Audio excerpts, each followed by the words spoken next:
और अब हमारे साथ जुड़ रही हैं स्मृति ईरानी जी, यूनियन मिनिस्टर भी हैं और उत्तर प्रदेश में खासा प्रभाव है इनका और बहुत इन्होंने कैंपेन में हिस्सा भी लिया है। सबसे पहला सवाल मेरे ख्याल से आप एक्सपेक्ट ही कर रही होंगी स्मृति जी, सबसे पहला सवाल ये है, आपने ही मुझे 4 दिन पहले जो इंटरव्यू दिया था काशी विश्वनाथ कॉरिडोर में, उसमें आपने कहा था कि प्रियंका गांधी ने एक्सेप्ट कर लिया है कि लड़का है लड़ नहीं सकता, इसीलिए लड़की हूँ लड़ सकती हूँ। ये आपकी स्टेटमेंट थी, आज आप क्या कहेंगी? मैं इतना ही कहूँगी कि लोगों ने कहा था कि वो पार्टी में प्राण फूकेंगे, लेकिन पार्टी फूक कर जा रही हैं। और जो मैंने आपसे काशी के कॉरिडोर में कहा था वो सत्य साबित हुआ। आज भाजपा की पुनः सरकार उत्तर प्रदेश में बन रही है। तब आपको मेरी कथन पर थोड़ी बहुत समस्या आ रही थी कि आप किस प्रकार से मेरे शब्दों को स्वीकार करें। आज मैं अभिलाषी हूं कि आप सार्वजनिक तौर पर राष्ट्रीय मंच पर स्वीकार तो करें कि स्मृति ने जो कहा था बाबा विश्वनाथ के चरणों में वो सत्य साबित हुआ। भाजपा पुनः जीत रही है, भारतीय जनता पार्टी की पुनः प्रदेश में सरकार बन रही है। लेकिन मैं पूछना चाहती हूँ स्मृति जी आपसे कि ईवीएम का घोटाला, ये लाइन बहुत चल रही है। अखिलेश जी ने ये 2 दिन से लाइन चलाई हुई है, दूरबीन लेकर लोग बैठे हुए थे, स्ट्रांग रूम्स गार्ड कर रहे थे। अभी भी उनके कई नेता कह रहे हैं कि बाजी पलट सकती है।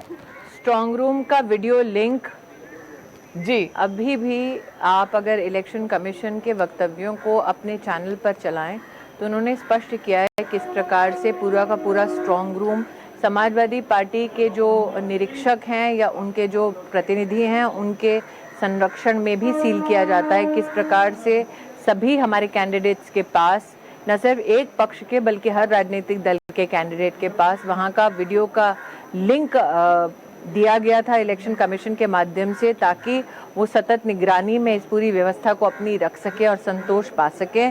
जहाँ तक की बात अखिलेश जी की है, कहीं ना कहीं उनको आभास हो गया था कि उनकी हार सुनिश्चित हो चुकी है, इसलिए जिस ईवीएम का रोना वो रो रहे थे, आज उसी ईवीएम के संदर्भ में कहना चाहूँगी that every vote went for Modi. So yes, the EVM worked in Uttar Pradesh. मैं एक और बड़ा संदेश जो है इस चुनाव का वो आपसे पूछना चाहती हूँ। बुलडोजर ने साइकिल को उठा लिया या साइकिल बुलडोजर के ऊपर आया? मुझे नहीं लगता नाविका जी आप किसी भी सूरत में इस बात को स्वीकार करेंगे कि साइकिल हावी हुआ बुलडोजर पर, वरना भारतीय जनता पार्टी की ऐसी ऐतिहासिक जीत के आंकड़े अभी आपके टेलीविजन स्क्रीन पर नहीं होते।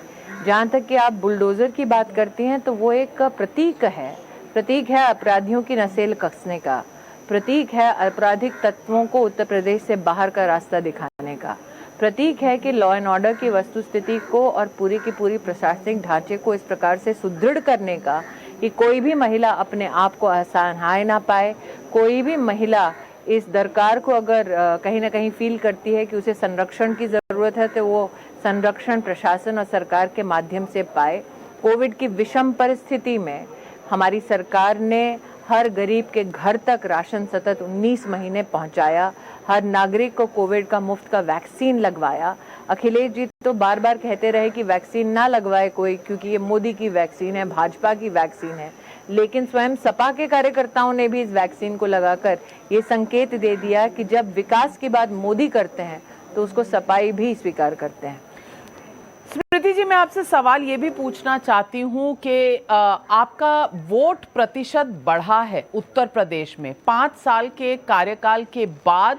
वोट प्रतिशत बढ़ना ना सिर्फ उत्तर प्रदेश में लेकिन उत्तराखंड में भी और मणिपुर में भी ये बढ़ा है, और जो गोवा के वोट शेयर हैं वो भी आसपास हैं अपनी पहले की जो उनकी वोट शेयर थी। मैं ये पूछना चाहती हूँ कि चारों राज्य में आप ही की सरकार थी, यानी कि बीजेपी की सरकार थी, इसमें वोट शेयर का बढ़ना क्या दर्शाता है? क्योंकि लोगों ने गंगा में तैरती हुई लाशों की बात की थी, लोगों ने बात की थी कि कोविड की मिसहैंडलिंग हुई थी, आंदोलन हुए थे किसान के और इसके बाद मोदी हट जाएंगे और योगी हट जाएंगे, इस तरह का वक्तव्य आता था विपक्ष से। और सबसे ज्यादा जो आता था वो ये था कि किसान आंदोलन में कितनी संगदिल थी बीजेपी सरकार। आज क्या ये सारे मुद्दे खत्म हो गए? मुझे लगता है नाविका जी, आज उत्तर प्रदेश में 15 करोड़ नागरिकों का अनाज पाना सतत, सबसे बड़ा एमएसपी का ऑपरेशन देश में, अनाज के प्रोक्योरमेंट का भारतीय जनता पार्टी की सरकार के संरक्षण में होना, हर गरीब घर में टॉयलेट बनना, 2 करोड़ से ज़्यादा देश में आवासों का बनना, महिलाओं के 22 करोड़ खातों में 500 रुपये करके इंस्टॉलमेंट्स में हर माह पैसा जाना, 30,000 करोड़ से ज़्यादा की राशि का इन महिलाओं के बैंक खाते में ट्रांसफ़र करना भारत सरकार द्वारा, ये सारे विषय फलीभूत हुए कि जनता को इस बात का एहसास हुआ कि अगर वो चाहते हैं कि सतत विकास हो, हमारे देश में समाज का उत्थान हो, महिला का संरक्षण हो, तो भारतीय जनता पार्टी की सरकार बनाना जनता की ज़रूरत बन गई थी। इसलिए हाँ, ये सत्य है कि कई राजनीतिक तत्वों ने, सो कॉल्ड विशेषज्ञों ने इस परिचर्चा में अपने आप को शामिल किया, लेकिन जहाँ तक किसानों की बात है, मुझे लगता है उत्तर प्रदेश में जब जिला पंचायत का चुनाव हुआ था, उसी में सो कॉल्ड वो किसान नेता जो प्रतिद्वंदी बन रहे थे भारतीय जनता पार्टी के, उनको अपने ही गृह जनपद में मुंह की खानी पड़ी। तो अगर किसान उनके नेतृत्व पर विश्वास करते तो भारतीय जनता पार्टी का कमल का फूल खिलना अपने आप में एक चुनौती बन जाता, लेकिन ऐसा नहीं हुआ। तो जनता को मोदी की करनी पर, मोदी जी की मेहनत पर, राष्ट्र के प्रति समर्पण भाव जो नरेंद्र भाई रखते हैं, उस पर विश्वास है। अटकलें चाहे किसी ने कोई भी लगाई क्यों ना हो। स्मृति जी, मैं आपसे ये भी पूछना चाहती हूँ कि अक्सर ऐसा कहा जाता है विपक्ष द्वारा कि बीजेपी एक कम्युनल पार्टी है, भगवा जो है वो जंग का रंग है। मैं आपसे पूछना चाहती हूँ, और ये कई बार मजाक भी हुआ करता है बीजेपी की सीनियर लीडरशिप में, और हमेशा पूछा जाता है कि आज सेक्युलरों का क्या हाल है। तो क्या आज भी ये वाक्य बीजेपी में पॉपुलर है कि आज सेक्युलर कैसा फील कर रहे होंगे, और क्या आप डिस्क्राइब कर सकती हैं सेक्युलर कैसे फील कर रहे होंगे? मैं इतना ही कहना चाहूँगी कि वो व्यक्ति जो राष्ट्र में विश्वास रखता है, वो व्यक्ति जो समाज उत्थान में विश्वास रखता है, वो व्यक्ति जो सामाजिक न्याय में विश्वास रखता है, वो भारतीय जनता पार्टी का कार्यकर्ता है। हाँ, लोगों ने तंज कसा भगवे पर, लोगों ने ये भी कहा था कि मंदिर वहीं बनाएंगे, तारीख नहीं बताएंगे, लेकिन मंदिर भी वहीं निर्मित हो रहा है, लेकिन सुप्रीम कोर्ट की दी हुई व्यवस्था से निर्मित हो रहा है। मतलब कि भारतीय जनता पार्टी की फुल मेजॉरिटी होने के बावजूद हमने अपनी संवैधानिक मर्यादाओं को, जिम्मेदारियों को समझते हुए पूर्ण रूप से सुप्रीम कोर्ट के अधीन होकर उस निवेदन को स्वीकारा, उस आदेश को स्वीकार के हमने जो काम किए हैं, न सिर्फ विकास के बल्कि सांस्कृतिक राष्ट्रवाद के भी, वो फलीभूत आज परिणाम की दृष्टि से हो रहे हैं।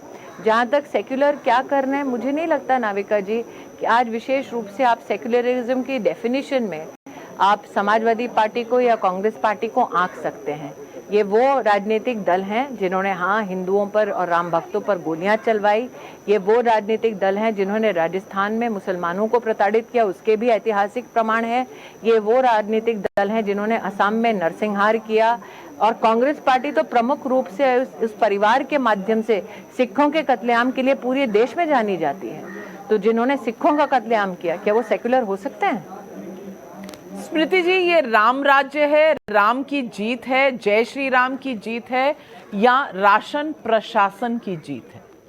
मैं इतना ही कहूंगी कि जब आप राम राज्य की कल्पना करते हैं नाविका जी, अथवा उस पर विश्लेषण करती हैं, तो वो क्या कल्पना है, वो क्या विश्लेषण है? राम राज्य का मतलब हर महिला का सम्मान, क्या वो भारतीय जनता पार्टी ने उत्तर प्रदेश में सुनिश्चित किया? निश्चित रूप से सुनिश्चित किया। राम राज्य का मतलब हर गरीब के पास अन्न पहुंचे, कोई भी गरीब भूखे पेट रात को ना सोए, क्या वो भारतीय जनता पार्टी ने सुनिश्चित किया? निश्चित रूप से सुनिश्चित किया। राम राज्य का मतलब कि हर व्यक्ति स्वावलंबी बने। नरेंद्र मोदी ने जब वोकल फॉर लोकल की बात की, आत्मनिर्भर भारत की बात की, तो हाँ निश्चित रूप से भारतीय जनता पार्टी ने राम राज्य की उस कल्पना को फलीभूत किया। राम राज्य का मतलब अपने बड़ों का सम्मान करना, तो हाँ निश्चित रूप से आज जब आप समाजवादी पार्टी में देखते हैं कि एक पिता का तिरस्कार स्वयं बेटा करता है, तो हाँ राम राज्य का मतलब कि हम अपने परिवारों में अपने बड़ों का सम्मान करें, वो हमारे संगठन में एक रीत है, वो एक हमारे संगठन का संस्कार है। तो जहां तक आप राम राज्य की बार बार कल्पना करती हैं, तो भारतीय जनता पार्टी के प्रशासन के बारे में एक बात तो आपको भी स्वीकार करनी पड़ेगी कि जब सौभाग्य योजना के अंतर्गत प्रधानमंत्री जी कहते हैं कि हर घर बिजली पहुंचे, तो उस बिजली के तार को यह आदेश नहीं दिया जाता कि पहले जाकर पूछो जिस घर में रोशनी करने जा रहे हैं वो घर हिंदू का है या किसी और धर्म के नागरिक का है। कभी भी जो सड़क बनाते हैं उस सड़क पर परमिशन जाति विशेष को चलने के लिए नहीं दी जाती।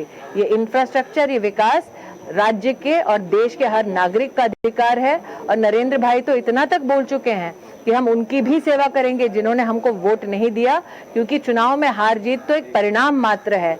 हम अपनी कॉन्स्टिट्यूशनल जिम्मेदारी का निर्वाह करने के लिए सत्ता में, सरकार में और सेवा में आते हैं। स्मृति जी, जाते जाते एक सवाल पूछूंगी, पंजाब में क्या केजरीवाल जी को आतंकवादी कहना भारी पड़ा बीजेपी को?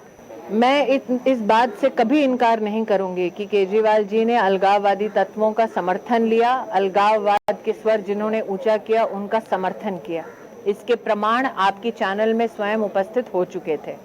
भारतीय जनता पार्टी ने गठबंधन की मर्यादा में वर्षों वर्ष काम किया। अब पहली बार उस मर्यादा, उस बंधन से बाहर बढ़कर हम काम कर पाए हैं। और मैं आपको पूर्ण विश्वास दिलाती हूं कि पंजाब में पुनः जब सरकार बनेगी अगली, वो भारतीय जनता पार्टी के नेतृत्व में बनेगी। आप इस बात से इनकार नहीं कर सकते कि आम आदमी पार्टी के नेताओं ने दिल्ली में दंगों में अपनी कहीं ना कहीं भागीदारी दिखाई। उसके प्रमाण आज कोर्ट में भी हैं, पब्लिक डोमेन में भी हैं। आप इस बात से कभी इनकार नहीं कर सकते कि केजरीवाल जी के स्वयं टीम के मेंबर्स ने इस बात का आपके चैनल पर प्रमाण दिया है कि वो कैसे अलगाववादी तत्वों का सहारा सिर्फ सत्ता में आने के लिए लेते हैं। आप मुझसे अपेक्षा ना करें कि मैं सत्य से अपना मुंह फेर लूंगी। लेकिन लोगों का कहना है, और जिस तरह से वोट पड़े हैं, जिस तरह से स्वीप किया है पंजाब को, लोगों ने आपकी दलीलों को नकार दिया है। और आप कहते हैं कि जनता का जो कोर्ट होता है, मैं नहीं कहूंगी कि मैं दोबारा कहती हूँ नाविका जी, जनता ने तो गांधी खानदान को भी अपनाया था एक वक्त, नकारा ना। और अमेठी में जहां वर्षों वर्ष उनकी सत्ता रही, वहां पर तो कांग्रेस एक भी सीट पर नहीं जीती। बहुत से लोग, संगठन के माध्यम से हमारा दायित्व है कि हम जनता के मध्य में विकास के कार्यक्रमों को लेकर जाएं, और वो हम पुनः लेकर जाएंगे। जी, बहुत से लोग ये कहते थे कि बीजेपी का अहंकार बढ़ता जा रहा है और 7.5-8 साल हो गए हैं मोदी सरकार को सेंटर में। अब की बार जब हार जाएंगे तो थोड़ी सी अहंकार कम होगा, डिक्टेटरशिप कम होगी। आज आप उनको कुछ कहना चाहेंगी जो ये समझते थे?